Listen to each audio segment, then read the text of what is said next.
सरफराज के ऊपर मैं आऊँगा, आपने बड़ा इंपॉर्टेंट क्वेश्चन किया है। देखिए सरफराज मेरे हिसाब से वो 15 का प्लेयर नहीं, he should be he is a man of 11। 11 Sarfaraz जब आ रहा है तो 11 में खेलने वाला प्लेयर आ रहा है। अब रिजवान परफॉर्म कर रहा है, अच्छा कर रहा है, उसने कोई कसर नहीं छोड़ी है।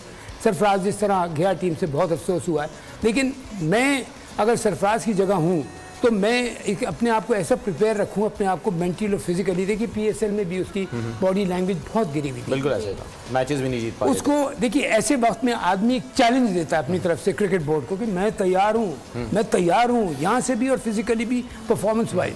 तो फिर क्रिकेट बोर्ड कहता है नहीं भाई मैं इसको ले जा रहा है, कप्तान कहता है मैंने इसको लेना है। मैं भला 2 विकेट कीपर, आपको याद है लतीफ़ और मोइन खान दोनों खेले थे, बिकॉज दोनों विकेट कीपर बैट्समैन और दोनों परफॉर्म कर रहे थे।